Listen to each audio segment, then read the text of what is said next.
আপনারা সকলে অবগত আছেন যে বিগত 31শে জুলাই এবং 1লা আগস্ট ত্রিপুরা মধ্যশিক্ষা পর্ষদ পরিচালিত যে মাধ্যমিক এবং উচ্চ মাধ্যমিকের ফলাফল প্রকাশিত হয়েছে তা বিগত বছরের ন্যায় হয়নি। কারণ চিরাচরিতভাবে যেভাবে পরীক্ষা হয় এবং রেজাল্ট দেয় সেভাবে হয়নি। কারণ আপনারা জানেন যে করোনাকালীন মহামারীর পরিস্থিতিতে ইভ্যালুয়েশন প্রসেসটাতে একটু চেঞ্জ আনা হয়েছিল এবং সেটা হয়েছিল 9-এর যে 10-এর প্রিটেস্ট রেজাল্টটা, এবং প্রিটেস্টও যারা বসেনি তাদের জন্য 9-এর মার্কসটাকে স্ট্যান্ডার্ড ধরে সেটা থেকে ওয়েটেজ নিয়ে তারপরে ফলাফলটা ঘোষিত হয়েছে।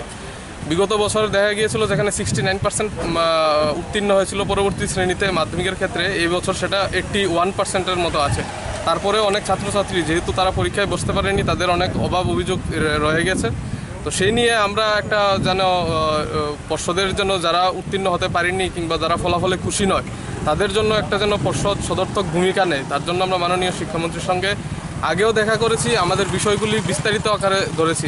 আপনারা সবাই দেখেছেন গতকালকে উনি আমাদের যে উত্থাপিত করা বিষয়গুলি, ছাত্রদের স্বার্থে যেগুলি বিষয় আমরা রেখেছিলাম, কয়েকটি বিষয় হচ্ছে যারা সন্তুষ্ট নয় তাদের জন্য আবার পরীক্ষার ব্যবস্থা করা, সরলীকৃতভাবে পরীক্ষার ব্যবস্থা করা, এবং যাদের ক্ষেত্রে দেখা গেছে যে অনেক জায়গায় আমরা স্কুল কলেজে গেছি সেখানে দেখা গেছে যে ছাত্রছাত্রীদের কাছ থেকে অভিযোগ আছে যে মার্কস ঠিকভাবে তাদের জন্য যে মার্কসটা পাঠানো ছিল সেটা নাকি ঠিকমতো পাঠানো হয়নি বা কোনো গাণিতিক ত্রুটি রয়ে গেছে, এমন অনেক জায়গা থেকে এমন অভিযোগ এসেছে। তো সেই জন্য আমরা সেখানে গেছি এবং তাদেরকে দেখে বলেছি যে সেই বিষয়টা যে গাণিতিক কোনো ত্রুটি বা ক্লারিক্যাল যে মিস্টেকগুলি হতে পারে সেগুলির দিকে একটু দৃষ্টি দিয়ে সেই ভুলগুলি যেন শুদ্ধ করা হয়। তার জন্য আজকে আমরা আবার বিস্তারিতভাবে সেই প্রক্রিয়াটা যেন খুব দ্রুত থেকে দ্রুত 40 দিনের মধ্যে সম্পন্ন, তার জন্য আবারও আজকে আমরা মিলিত হওয়ার জন্য এসেছি।